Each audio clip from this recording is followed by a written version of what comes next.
Já estamos de volta com Hora Geral, 7 horas e 25 minutos. E aqui ao meu lado, o Ricardo Pérez, eu falava assim, que fez parte do Grupo Tempero, ele já me corrigiu. Pô, a gente continua.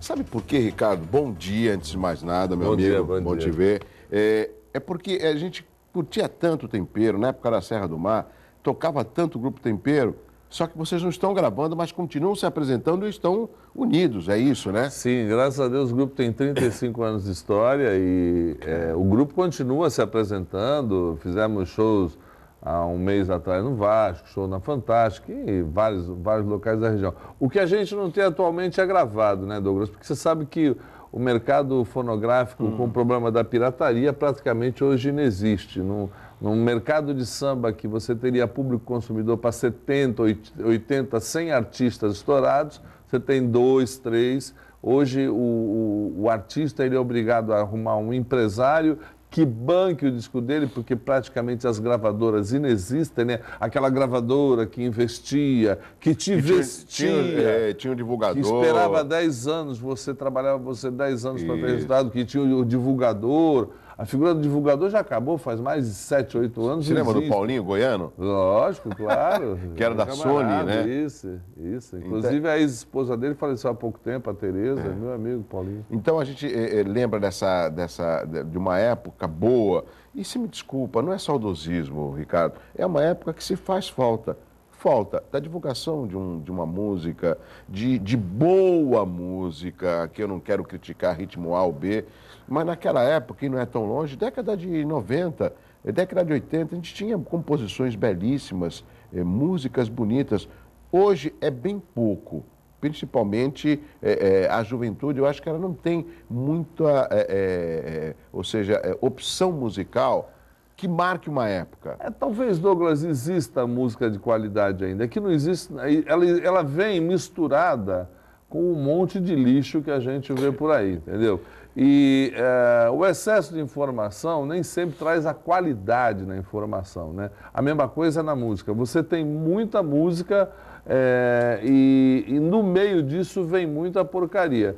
Como hoje a velocidade da informação é altíssima, a duração de uma música em evidência é mínima, às vezes a música sem qualidade ela tem um espaço, some rapidamente e você nunca mais lembra. Mas o tempo, que é o senhor da razão, vai deixar sempre na nossa memória as melhores músicas. Talvez, da épocas atrás, também tivessem músicas de não muita qualidade, mas o que fica sempre na memória são as de mais qualidade. Agora, Ricardo, com relação à música, né?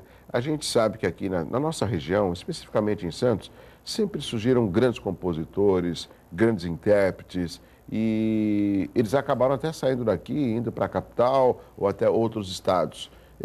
Qual a característica que você acha que a região proporciona para que nós possamos ser um celeiro de cantores, de artistas, de cultura?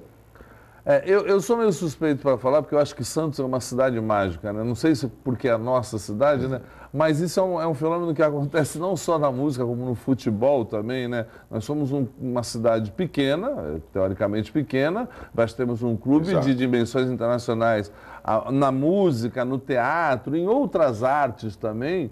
A cidade de Santos e a Baixada, de uma forma geral, ela tem essa característica. Não sei explicar exatamente por quê, mas há uma vitalidade de composições, não só de samba, mas de outros segmentos. Você vê aí o caso do Charlie Brown, do Chorão e de outros artistas que ou são da cidade ou se fixam na cidade e fazem sucesso não só nacional como internacional. É um milagre, quer dizer, nascer em Santos é um milagre, né? Agora, você falou de alguns grupos musicais, como por exemplo o Charlie Brown.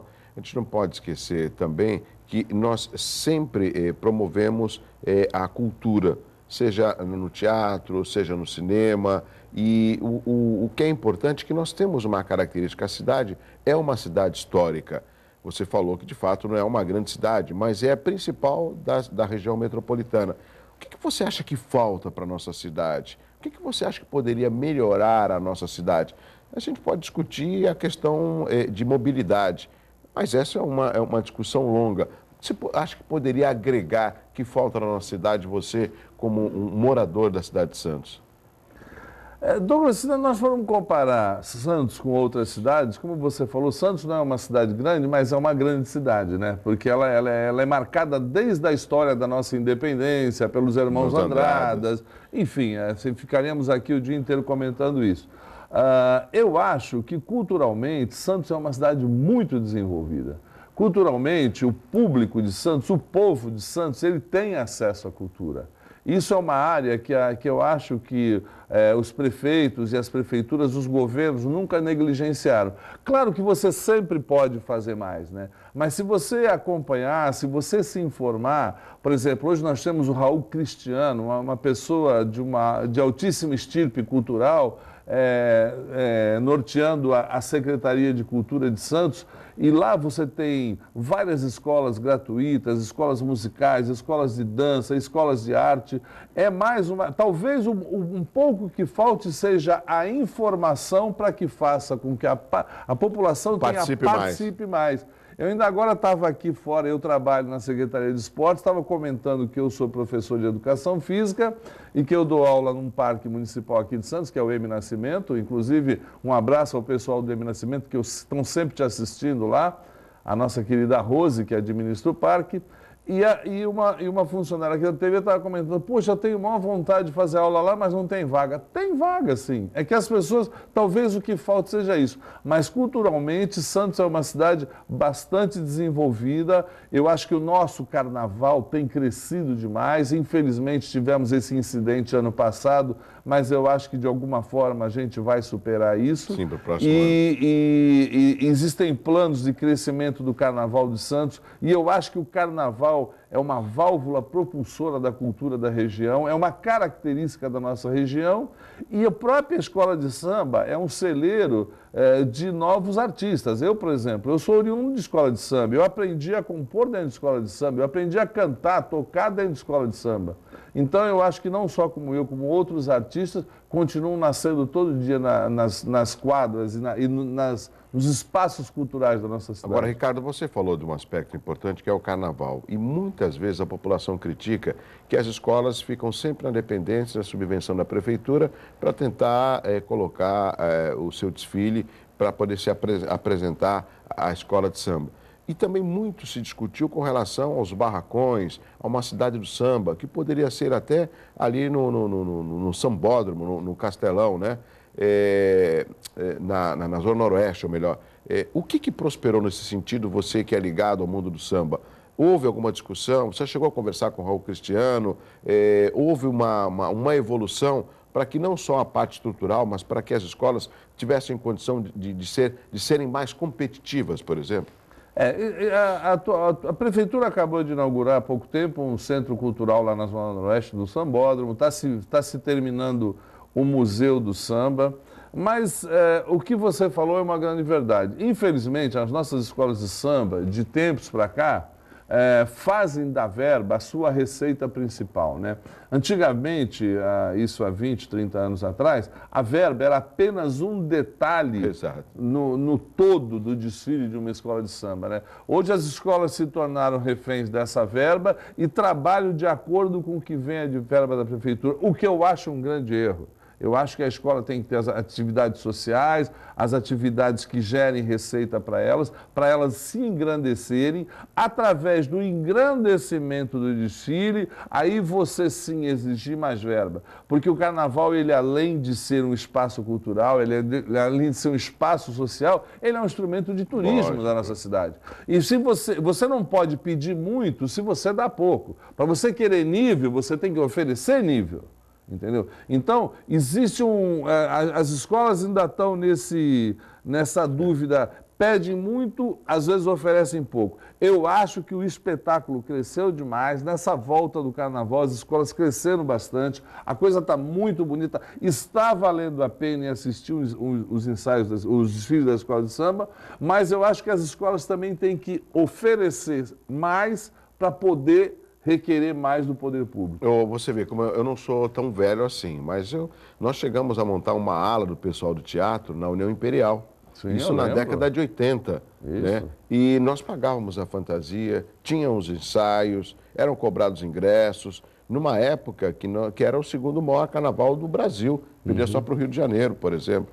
E isso depois, eu acho que na época do Beto Mansur, quando era prefeito, que teve alguns anos que parou o desfile, eu acho que deu uma esfriada. Porque, a meu ver, fazer acontecer, Ricardo, é fácil. Agora, quando você para e depois retoma, aí a retomar demora um tempo para acontecer. Isso eu estou percebendo que nesses últimos anos deu uma melhorada, mas eu ainda acho, com todo respeito às agremiações, que as escolas deveriam ter um número de participantes maior, de ser um espetáculo maior, de envolver mais, de respeitar o regulamento, respeitar o público. Eu espero que essas questões sejam discutidas já para o Carnaval de 2014. Não, elas são discutidas e isso que você comentou, realmente, esses 5 anos de carnaval parado gerou um hiato, né? Uma coisa que é muito característica nos últimos anos, que eu reparava no desfile das escolas de samba, você vê pessoas até os 20 anos desfilando e pessoas acima de 40 anos desfilando.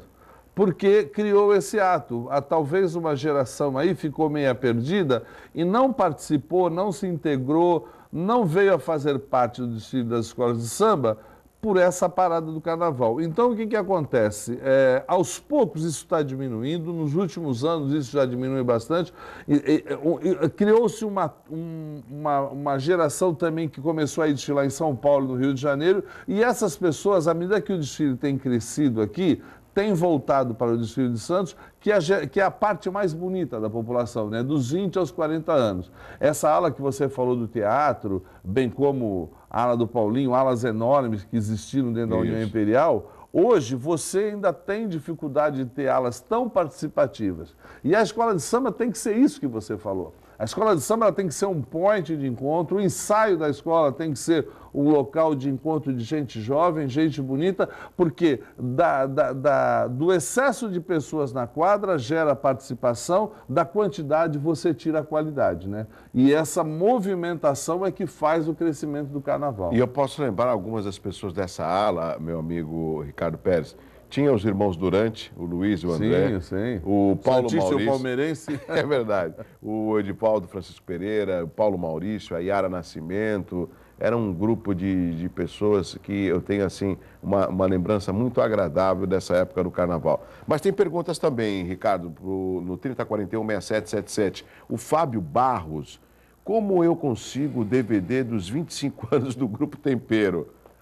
Na verdade, o Fábio está se confundindo. Existe na YouTube uma publicação que nós participamos da festa dos 25 anos da Transcontinental em São Paulo, que é a maior rádio de samba do estado de São Paulo. É a 105, né? Não, é a 104.5. É a 104.1 que é a Transcontinental. A 105 é uma outra rádio, é de Jundiaí. A 104 é de Mogi. E a 104, a Transcontinental, ela fez uma festa dos 25 anos da rádio e convidou os artistas que mais fizeram sucesso, mais foram executados. Entre eles? Entre eles estava o Grupo Tempero, nós participamos desse DVD. Então, não existe um DVD dos 25 anos do Grupo Tempero. Existe um DVD dos 25 anos da Transcontinental, que talvez você encontre nas lojas, o qual existe a participação do Grupo Tempero e de muitos outros artistas, apesar de ter sido um grande orgulho para nós ter participado dessa festa. O Márcio Souza, meu amigo Ricardo, faz a seguinte pergunta. Você foi nadador.